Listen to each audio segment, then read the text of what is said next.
r/AskReddit. Do you think landlords should be open to being lenient on rent in a crisis like this, pending proof of lack of employment? Why? Why not? My landlord in Seattle offered to defer rent if need be. I like her. My rent was due to go up $100 this month. Just got a notice on my door that due to the coronavirus, the owner of the property is delaying the increase for 2 months. It's not anything spectacular, but it's something and I appreciate it. Lenient on rent? My landlord is going to have people in and out of my apartment all week, trying to sell it. The economic effects of this virus will be felt for a long time. Creating a wave of homeless people will not help the situation. Creating a wave of home foreclosures will not help either. We got a notice to vacate because the owner's son wanted to move in 6 weeks, like 3 days ago. I mean, on one hand it's fine, on the other, finding houses is hard enough in the best of times. Add a virus on top of it, it's going to create all sorts of issues. Depends on the bank. Landlords usually have the place mortgaged, so they need to pay the bank bi-weekly. If the banks would be lenient, then it would be possible for the landlords to be as well. Then you have to factor in monthly hydro, water if these are included in rent. Unless these companies are also lenient, then all this would be coming out of the landlord's pocket. It's the first thing I told my tenant. I am not rich by any means, but I won't starve if she pays 2 months late because of the crisis. Peas, I'm in Italy. Disaster relief is the government's job, and no country should have to rely on the charity of landlords for people to survive. Do the landlords have to pay mortgages and taxes and insurance on these homes? Will they get a P but to not pay those things as well? We should have a system in place that doesn't depend on the charity of landlord to avoid homelessness. When the crap hits the fan, some landlords will be lenient, some won't be able to afford to do so, some can but won't help, but as a whole it won't make enough of a difference. Yes, landlords should, but they also should not get leniency from the bank as well. It is kind of weird that someone has to suffer and it will end up being the people who have the least. I would appreciate any business, person or company that makes an effort to split the suffering.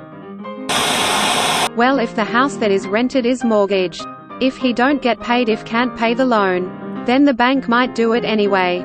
But in all fairness, the banks need to stop all payments of loans for a month so that extra money circulates around the economy. I understand that would have drastic effects on the financial institutions, but food in the mouth and a roof over the head has to come first.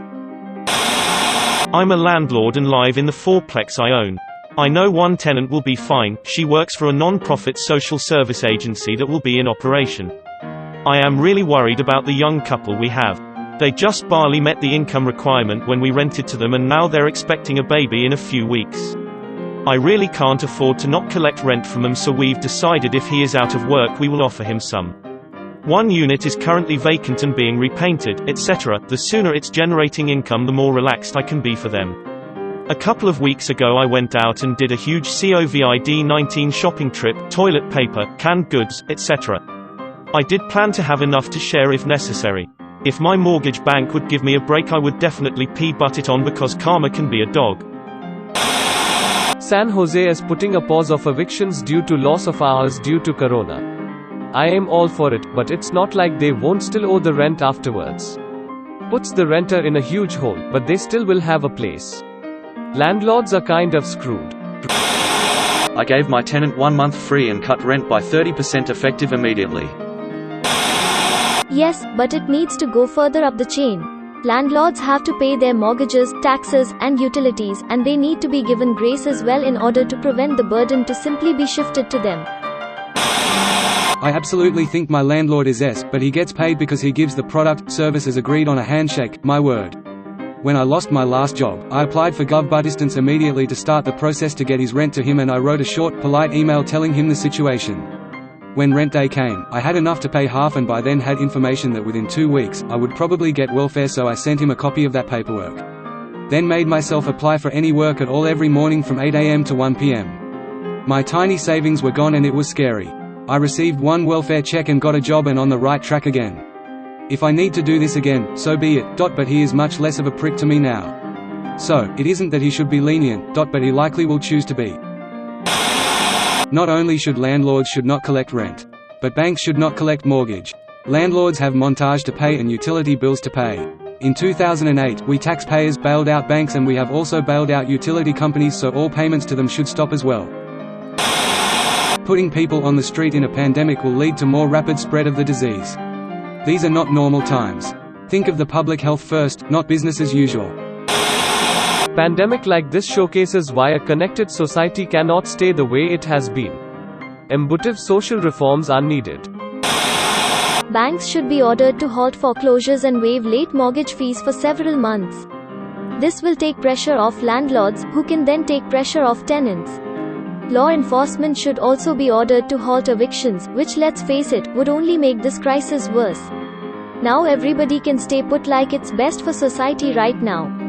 I'm really worried about this. Capitalism is forcing everyone to figure out how to pay butt costs onto someone else. We are all going to be taking a major hit in economic activity this year, and it's not really anybody's fault. However, I'm sure that the people with the means and influence to shape things will be able to push the costs onto those less capable of defending themselves financially. Everybody is going to lose. People who are already poor will lose proportionally more. I'd like to also point out, if renters are evicted as a result of society essentially shutting down, who do the landlords think will move in afterwards? Not sure many people are going to be apartment hunting during the pandemic. Seems as if they wouldn't be making money either way. I think the real issue is if the landlord has a loan on the property. Personally, I believe all the loan, mortgage, credit companies should have to cease for the moment. But capitalism is the true political party of most countries. Homeowner here in the US. I hope they develop a program that allows leniency in a time like this. If you're renting a home from Joe Blow down the street, his mortgage payment is still due. So if he's lenient with you, what happens to him? A program needs to be developed that will allow both wiggle room in a national crisis. I don't know how to achieve that. I don't know what the solution is. I know many landlords are just people with a few properties and can't afford the income loss. On the other hand, millions of people are going to lose income through no fault of their own as a result of this crisis, and it's not fair that they end up homeless either. Ideally people will savings, sure, but the reality is most don't. What if your rent pays their rent for something else? Do they get to claim your hardship? My country has exempted rent, water and electricity. A lot of people here have this idea that landlords are all incredibly wealthy, but that isn't really the case. A lot of landlords couldn't make their mortgage repayments if they stopped receiving rent. I don't know about other countries, but here in Australia, one of our states has passed a bill to freeze all housing payments and whatnot until the financial crisis from coronavirus has subsided somewhat. They still have to pay the mortgage and maintenance costs, taxes etc. The bills don't stop because there's a health crisis. Thanks for watching. Like, comment, subscribe and smack that bell icon to stay up to date on our videos. See you next time.